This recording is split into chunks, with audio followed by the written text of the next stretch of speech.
नमस्कार दोस्तों, आप सभी का स्वागत है आपके अपने यूट्यूब चैनल ट्रिकी नंबर 1 में।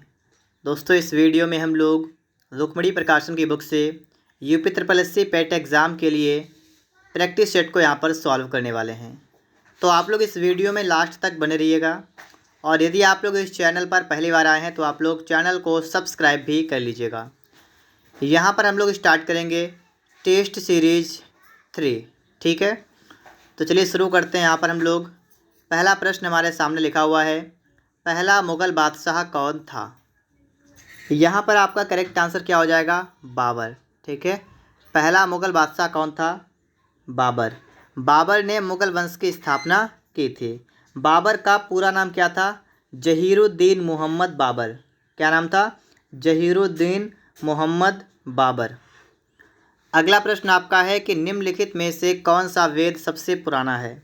सबसे पुराना वेद की बात की गई तो आप क्या बताएंगे, ऋग्वेद सबसे पुराना वेद है।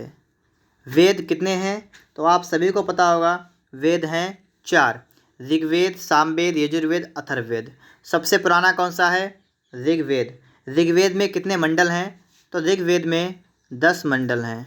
ठीक है, कितने मंडल हैं, 10 मंडल हैं और 1028 सूक्त हैं। 1028 क्या है, सूक्त। ठीक है, और 10,562 इतनी हैं ऋचाएँ। इनकी संख्या कभी कभी चेंज भी आपको मिलती है। ठीक है, तो इस बात का भी आप ध्यान रखेंगे।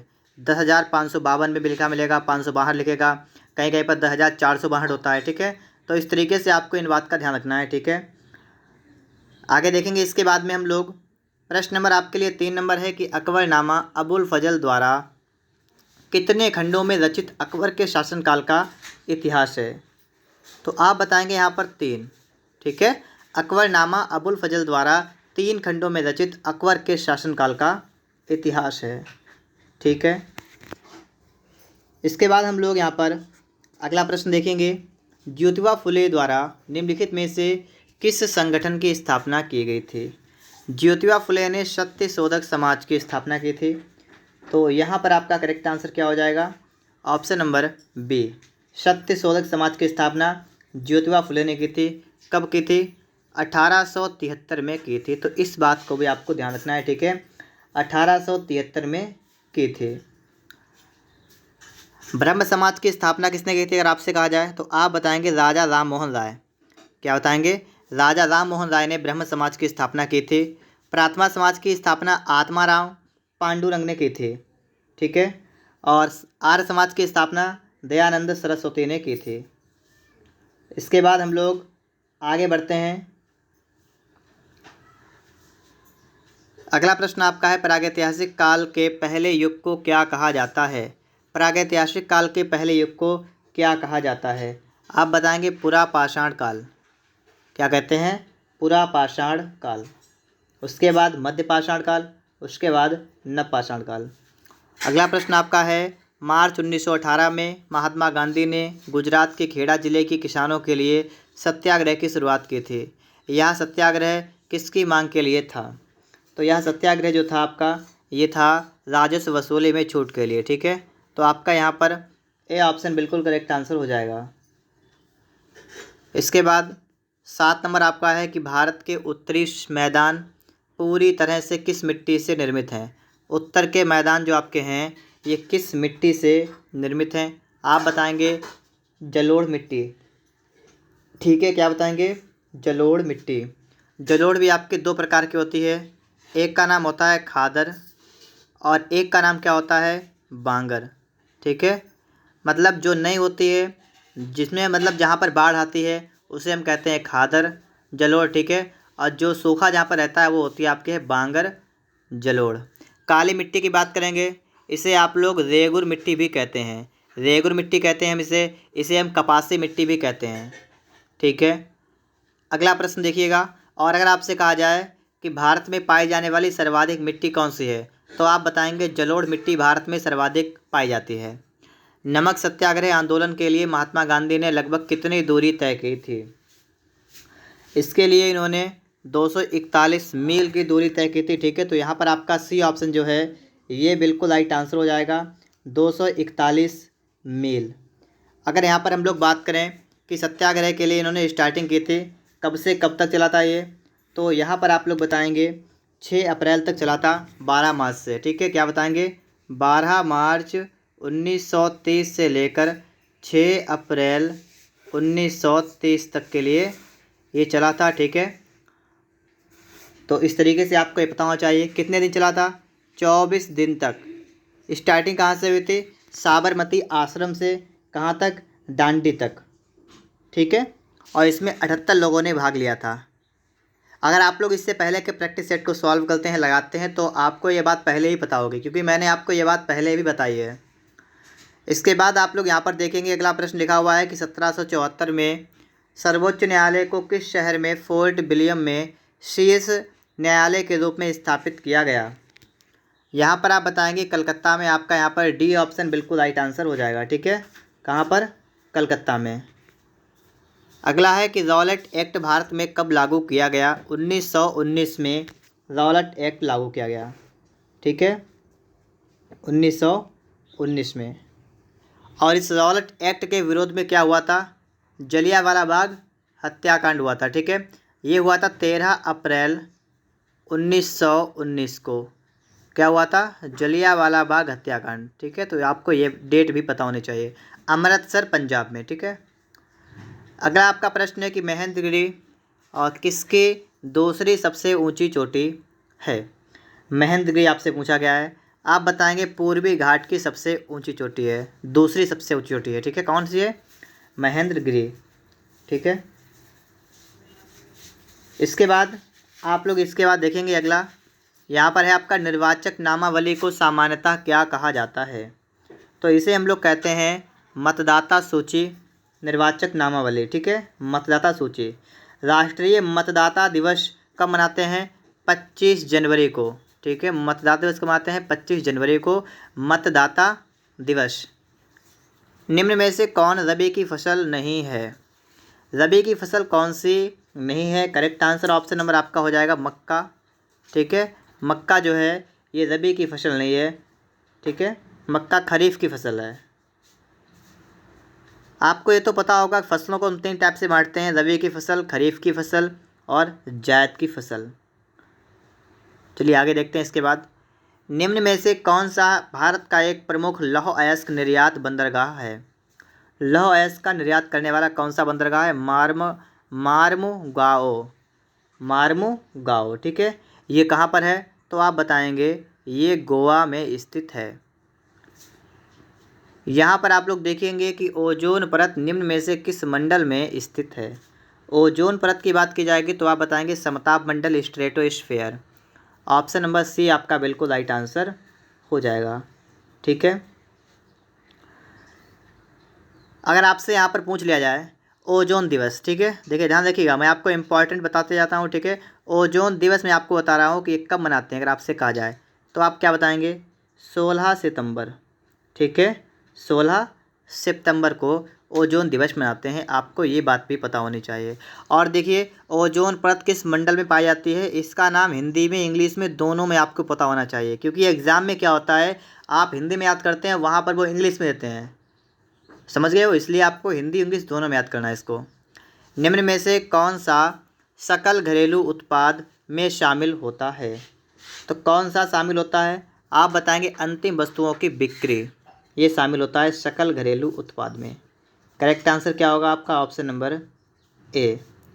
अगर आपसे कहा जाए वित्तीय वर्ष कब से कब तक होता है, एक वित्त वर्ष, तो आप बताएंगे 1 अप्रैल से लेकर 31 मार्च तक, ये आपका क्या होता है? एक वित्त वर्ष। निम्नलिखित में से कौन सा शुद्ध घरेलू उत्पाद की अवधारणा का सबसे अच्छा निरूपक है? शुद्ध घरेलू उत्पाद, तो इसके लिए आपको क्या करना पड़ेगा? तो इसके लिए आपको यहाँ पर जीडीपी में से मूल्य ह्रास को माइनस करना पड़ेगा। ठीक है, जीडीपी माइनस मूल्य ह्रास, तो आपका निकल के आ जाएगा शुद्ध घरेलू उत्पाद। ठीक है, इसके बाद देखिए शुद्ध घरेलू उत्पाद कहते हैं हम लोग एनडीपी, ये आपका निकलता है जीडीपी माइनस मूल्य ह्रास। ठीक है, आगे आप लोग यहाँ पर देखेंगे निम्न में से किसको अचल संपत्ति के रूप में वर्गीकृत नहीं किया जाता? तो अचल संपत्ति के रूप में वर्गीकृत किसे नहीं करते हैं हम? कच्चा माल को। ठीक है, तो ऑप्शन नंबर आपका यहाँ पर सी बिल्कुल राइट आंसर हो जाएगा। आप सभी को ये पता होना चाहिए कि संपत्तियां दो प्रकार की होती हैं, चल संपत्ति, अचल संपत्ति। इसके बाद आप लोग यहाँ पर देखेंगे, अगला प्रश्न आपका है कि जीडीपी में तृतीय क्षेत्र का योगदान बढ़ा है, लेकिन रोजगार सृजन में किस क्षेत्र का योगदान वर्तमान में सबसे ज़्यादा है? तो सर्वाधिक योगदान जो रोजगार में मिल रहा है वो आपका मिल रहा है प्राथमिक क्षेत्र से, ठीक है, प्राथमिक क्षेत्र से। और जो आपका जीडीपी में तृतीय क्षेत्र का योगदान बढ़ रहा है, तृतीय क्षेत्र के अंतर्गत क्या आता है? तो आप बताएंगे सेवाएं, ठीक है, सेवा जो है ये तृतीय क्षेत्र का सब्जेक्ट है। और आपका जो प्राथमिक क्षेत्र है इसके अंतर्गत क्या आता है? कृषि। मुख्य रूप से अगर आप देखेंगे तो आप क्या बताएंगे? कृषि। इनमें से कौन सी वह गतिविधि है जिसे तृतीय क्षेत्र के अंतर्गत वर्गीकृत नहीं किया गया है? मतलब इनमें से कौन सा ऐसा है जो तृतीय क्षेत्र में नहीं आता है? मछली पकड़ना, ये आपका तृतीय क्षेत्र में नहीं आता है। तृतीय क्षेत्र में मात्र क्या आता है? सेवाएं आती हैं। सेवाएं कौन सी? देखिए, जैसे भंडारण, परिवहन, परिवहन में भी आपके मतलब एक प्रकार की आपकी सेवा हुई। बैंकिंग भी आपके मतलब आपको एक प्रकार से सेवा देती है, ठीक है, पर्यटन वगैरह। तो ये सभी आपके क्या हैं? सेवाएं हैं, ये तृतीय क्षेत्र के अंतर्गत आएंगी। और मछली पकड़ना जो है ये प्राथमिक क्षेत्र के अंतर्गत आएगा, ठीक है, ये किस में आएगा? प्राथमिक क्षेत्र के अंतर्गत। जैसे पशुपालन, मत्स्य पालन, ठीक है, कुक्कुट पालन, तो ये सभी आपके प्राथमिक क्षेत्र में आते हैं। कृषि, ये सभी आते हैं। भारतीय संविधान को हाथों से लिखने वाला कौन था? प्रेम बिहारी नारायण रायजादा, ठीक है, इन्होंने अपने हाथों से लिखा था। 103वां संविधान संशोधन किससे संबंधित है? 103 संविधान संशोधन की अगर बात करें तो ये आपका हो जाएगा आर्थिक आरक्षण से संबंधित है, ठीक है, आर्थिक आरक्षण। जम्मू और कश्मीर का संविधान किस वर्ष अपनाया गया? तो आप बताएंगे 1956 में जम्मू और कश्मीर का संविधान, ठीक है, अपनाया गया था, जो जम्मू कश्मीर को एक विशेष ताकत देता था, ठीक है। इसके बाद आप सभी को ये भी पता होगा कि जम्मू कश्मीर का विभाजन हो गया 31 अक्टूबर 2019 को, और इसके दो पार्ट कर दिए गए, जम्मू कश्मीर और लद्दाख। इसके बाद आप लोग यहाँ पर देखेंगे, यहाँ पर आप लोग देखिएगा, आपके लिए अगला प्रश्न आ चुका है। भारत में स्वतंत्र और निष्पक्ष चुनाव कराने के लिए कौन सा स्वायत्त निकाय उत्तरदायी है जो कि स्वतंत्र और निष्पक्ष चुनाव कराता है? तो आप बताएंगे निर्वाचन आयोग, ठीक है। ऑप्शन नंबर आपका यहाँ पर ए बिल्कुल राइट आंसर हो जाएगा। अगर निर्वाचन की बात करें तो संविधान के किस भाग में है? तो भाग आपका है 15, ठीक है, भाग कौन सा है? 15। अगर हम आपसे कहें अनुच्छेद कौन सा है, तो 324 से लेकर, ठीक है, 329 तक, ये किसके लिए हैं? ये चुनाव के लिए अनुच्छेद आपके हैं, 324 से लेकर 329 तक, ठीक है। अगला प्रश्न देखेंगे हम लोग। अगला हमारा है कि भारत के संविधान में आरंभ के समय कितने अनुच्छेद थे? तो स्टार्टिंग में थे 395, ठीक है, कितने थे? 395 थे। और अगर स्टार्टिंग की बात करें, ठीक है, तो भाग कितने थे? तो 22 भाग थे। और अनुसूची कितनी थी? तो अनुसूची की अगर हम बात करें तो कितनी थी? तो आप बताएंगे 8, ठीक है। मतलब कि जब संविधान लागू हुआ था उस समय 395 अनुच्छेद थे, 22 भाग थे और 8 अनुसूचियाँ थीं। लेकिन अब इस समय अगर आपसे कहा जाए अब लगभग कितने अनुच्छेद हो गए हैं? तो अगर अनुच्छेद आपसे कहा जाए तो 395 की जगह पर हो चुके हैं 470, ठीक है, इतने अनुच्छेद हो चुके हैं। और भाग की बात की जाए तो 22 भाग पहले थे, अब आपके भाग कितने हो चुके हैं? अब आपके भाग 25 हो चुके हैं, ठीक है, भाग कितने हो गए हैं? तो भाग 25 हो चुके हैं। और अनुसूचियाँ कितनी हो गई हैं? अनुसूचियाँ 12 हो चुकी हैं, ठीक है। तो आप दोनों आंकड़े याद रखिएगा। अगर आपको 395 मिल रहा है, 470 मिल ही नहीं रहा है, तो आप मान लीजिए 395 लगा देंगे।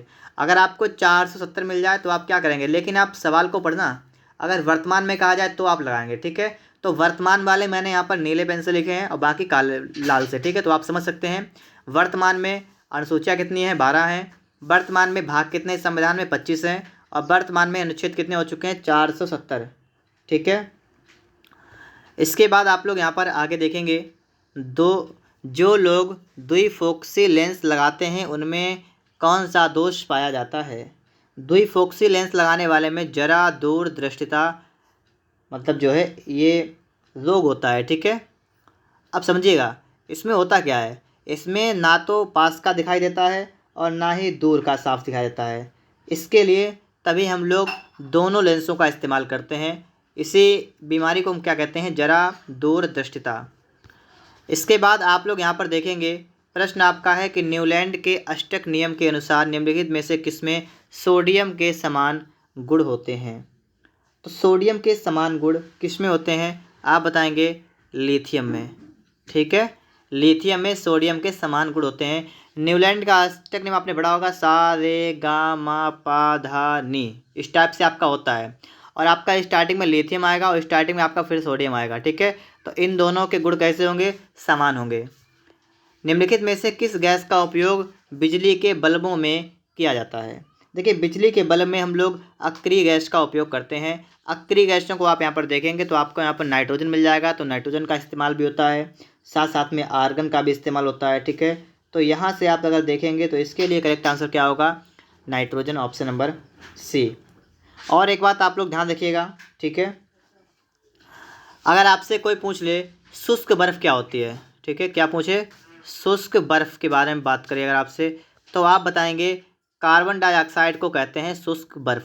ये बात आपको अच्छी तरीके से पता होनी चाहिए। कई एग्जाम में ये प्रश्न भी आया है कि इनमें से शुष्क बर्फ़ क्या है, आप क्या बताएंगे, कार्बन डाइऑक्साइड।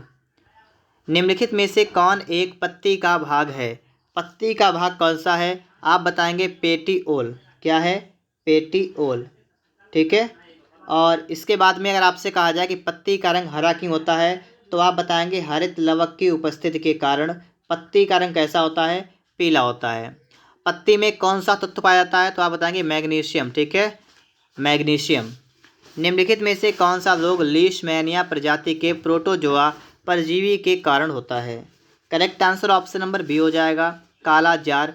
बी ऑप्शन आपका यहाँ पर बिल्कुल करेक्ट आंसर बन जाएगा। ठीक है, इसके बाद हम लोग यहाँ पर देखेंगे, प्रश्न नंबर हमारे लिए आ चुका है 36 नंबर। दिए गए शब्द में समानार्थी शब्द का चयन करें। समानार्थी की यहाँ पर बात की गई है, आप देखिएगा घोड़ा, तो घोड़ा का पर्यायवाची आप बताएंगे है का मतलब घोड़ा होता है, इसका मतलब है ऑप्शन नंबर ए बिल्कुल करेक्ट आंसर है। ठीक है, खून सफ़ेद हो जाना मुहावरे का सही अर्थ क्या है, इसका सही अर्थ है दया ना रह जाना। क्या अर्थ है, दया ना रह जाना। परिचारक का पर्यायवाची क्या है, परिचारक को हम लोग कहते हैं नौकर, सेवक, गुलाम, दास, ये सही पर्यायवाची होते हैं। ठीक है, तो ए ऑप्शन आपका बिल्कुल करेक्ट आंसर हो जाएगा। सही वर्तनी वाले शब्द का चयन कीजिए। सही वर्तनी कौन सी है, आपको पता है, अगर हम किसी शब्द में देखिए आपको पता है परलोक होता है, क्या होता है, परलोक।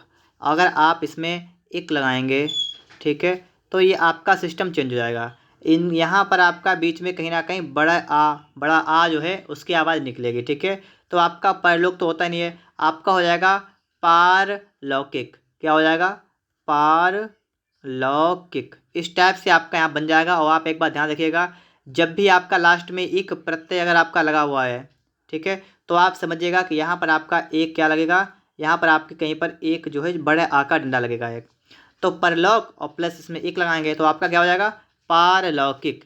अब आप इसको यहाँ पर ढूंढ सकते हैं कहाँ पर है, आपको यहाँ पर ऑप्शन नंबर ए में दिख रहा है, तो इसके लिए आपका ए ऑप्शन बिल्कुल राइट आंसर बन जाएगा।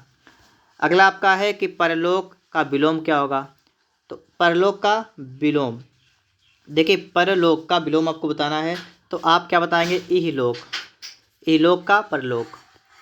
इसके बाद आपके लिए आ चुका है प्रश्न नंबर 51। इस प्रश्न नंबर 51 को आप लोग देखेंगे यहाँ पर। ठीक है, अगर आप सभी को वीडियो पसंद आ रहा हो तो आप लोग वीडियो को लाइक और चैनल को सब्सक्राइब जरूर करिएगा। यहाँ पर आपसे कहा गया किस हिंदी कवि को प्रतिष्ठित सरस्वती सम्मान 2021 से सम्मानित किया गया है, आप बताएंगे रामदरस मिश्र को। ठीक है, तो आपका करेक्ट आंसर क्या हो जाएगा, डी। अगला प्रश्न देखिएगा, अगला आपका है भारत ने किसे हराकर पहली बार थॉमस कप जीता है, तो भारत ने किसको हरा दिया है, आप बताएंगे इंडोनेशिया को हराकर पहली बार थॉमस कप जीता है। भारत में किस वर्ष रेल बजट को आम बजट से में मिला दिया गया, तो कब मिलाया गया था, ऑप्शन नंबर सी है, वेरी वेरी इंपॉर्टेंट प्रश्न है। ठीक है, आपको इसे अच्छी तरीके से याद रखना है, 2017 में। प्रथम लता दीनानाथ मंगेशकर पुरस्कार से किसे सम्मानित किया जाएगा? तो किसे सम्मानित किया जाएगा? तो आप बताएंगे नरेंद्र मोदी को सम्मानित किया जाएगा। ऑप्शन नंबर ए करेक्ट होगा। सेंट्रल विस्टा प्रोजेक्ट किसे संदर्भित करता है? तो ये आपका करता है एक आम केंद्रीय सचिवालय के साथ एक नई संसद, प्रधानमंत्री और उपराष्ट्रपति के आवासों का निर्माण। अगला आपका है सरोक महोत्सव किस भारतीय राज्य की जनजातियों द्वारा मनाया जाता है? तो इसके लिए आप बताएंगे Arunachal Pradesh. Option number A. अमेरिकी सिक्के पर दिखाई देने वाली पहली अश्वेत महिला कौन बनी है? करेक्ट आंसर आपका है ऑप्शन नंबर ए, माया एंजेलो। माया एंजेलो। वैज्ञानिक ने आकाशगंगा में सबसे लंबी संरचना की खोज की है जो हाइड्रोजन के एक असामान्य बादल से बनी है। इसका नाम क्या है? इसका नाम है मैगी। ठीक है। अमेरिकी सर्जनों ने किस आनुवंशिक रूप से संशोधित जानवर से 57 वर्षीय व्यक्ति का हृदय सफलतापूर्वक प्रत्यारोपित किया है? सूअर। और आपका यहाँ पर देखिए 60 नंबर आपका प्रश्न आ चुका है कि विराट कोहली ने 68 मैचों में अग्रणी रहने के बाद भारत के टेस्ट कप्तान का पद छोड़ दिया। अंतर्राष्ट्रीय टेस्ट क्रिकेट में कप्तान के रूप में सबसे अधिक टेस्ट मैच किसने जीते? आप बताएंगे जी.सी. स्मिथ ने। राज्यसभा का सभापति कौन होता है? तो जो भारत का उपराष्ट्रपति होता है यही राज्यसभा का सभापति होता है। करेक्ट आंसर क्या हो जाएगा यहाँ पर आपका? ऑप्शन नंबर कौन सा? सी हो जाएगा। ठीक है। भारत के सर्वोच्च न्यायालय की स्थापना कब हुई थी? वेरी वेरी इंपॉर्टेंट है आपके लिए। ठीक है, क्योंकि बहुत से लोग यहाँ पर 26 जनवरी लगाएंगे, कुछ लोग 24 जनवरी लगाएंगे, लेकिन आपको यहाँ पर ध्यान रखना पड़ेगा। ठीक है, आप बताएंगे 28 जनवरी 1950। ठीक है, याद रखिएगा डेट। जैसे अगर आपसे कहा जाए कि राष्ट्रीय ध्वज को कब अपनाया गया था, राष्ट्रगान को कब अपनाया गया था, राष्ट्रीय गीत को, तो ये ऐसे प्रश्न होते हैं जिनके बारे में सभी को नॉलेज होना चाहिए। ठीक है, तो इनके बारे में अगर आपको नहीं पता है तो आप फटाफट से गूगल पर सर्च करिएगा कि भारत के राष्ट्रीय ध्वज को कब अपनाया गया था, राष्ट्रीय गीत को कब अपनाया गया था। तो ऐसे वाले जो प्रश्न आपके हैं इन्हें आप फटाफट से आज ही सर्च कर लीजिएगा। ठीक है, निम्नलिखित में से कौन सी नृत्य शैली मार्शल आर्ट प्रथाओं से ली गई है? ठीक है, तो आपका यहाँ पर क्या करेक्ट आंसर हो जाएगा? ऑप्शन नंबर आपका हो जाएगा सी। ठीक है, छऊ। कौन सा होगा? सी आपका यहाँ पर हो जाएगा। इसके बाद यहाँ पर देखिए घूमर जो आपका होता है राजस्थान का है। भरतनाट्यम ये आपका कहाँ का है? तमिलनाडु का है भरतनाट्यम। ठीक है, और ये एक शास्त्रीय नृत्य है। कैसा है? शास्त्रीय नृत्य। अगला प्रश्न आपका यहाँ पर है कि ब्रेटन वुड्स समझौते ने निम्नलिखित में से किस संस्थान का निर्माण किया? आप बताएंगे अंतर्राष्ट्रीय मुद्रा कोष IMF। ठीक है, तो इसका निर्माण किया ब्रेटन वुड्स समझौते ने। ठीक है, इसके बाद आगे देखिएगा निम्नलिखित में से किस राष्ट्र के संविधान से प्रेरित होकर भारत ने अपने संविधान में निर्देशक सिद्धांतों की विशेषताएं जोड़ी हैं? निर्देशक सिद्धांत समझे आप लोग? अगर नहीं समझे समझिएगा। नीति निर्देशक तत्व कहाँ से लिए गए हैं? तो आप क्या बताएंगे? आयरलैंड से लिए गए हैं नीति निर्देशक तत्व। इसके बाद अगर आपसे कहा रूस से क्या लिया गया है तो आपको पता होना चाहिए मौलिक कर्तव्य। क्या लिया गया है? मौलिक कर्तव्य। तो मौलिक कर्तव्य कहाँ से लिए गए?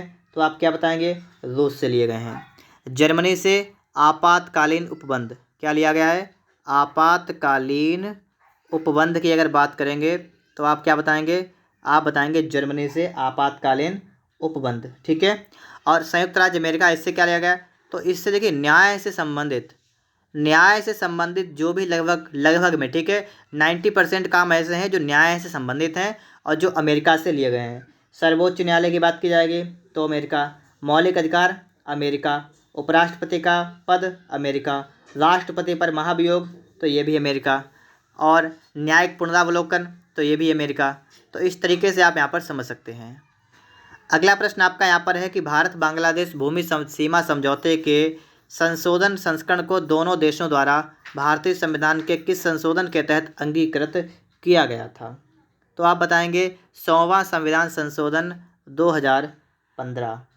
ठीक है, करेक्ट आंसर क्या होगा? ऑप्शन नंबर बी आपका बिल्कुल राइट आंसर बन जाएगा।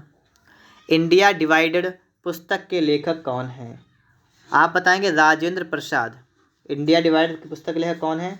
राजेंद्र प्रसाद। ठीक है। Discovery of India, Pandit Jawaharlal Nehru. India wins freedom, Abul Kalam Azad. आगे देखिएगा, भारत के उच्चतम न्यायालय की प्रथम महिला न्यायाधीश कौन थी? आप बताएंगे एम फातिमा बीबी। करेक्ट आंसर क्या हो जाएगा? ऑप्शन नंबर डी आपका यहाँ पर बिल्कुल करेक्ट आंसर हो जाएगा। मधुबनी कला किस भारतीय राज्य से संबंधित है? मधुबनी कला जो है आपकी बिहार से संबंधित है। Correct answer option number D. प्रतिवर्ष विश्व उपभोक्ता दिवस, अधिकार दिवस कब मनाते हैं? आप बताएंगे यहाँ पर 15 मार्च को। ठीक है, ये आपका हो गया विश्व। अगर आपसे कहा जाए राष्ट्रीय, क्या कहा जाए, राष्ट्रीय उपभोक्ता दिवस, तो आप बताएंगे 24 दिसंबर। ठीक है, 24 दिसंबर।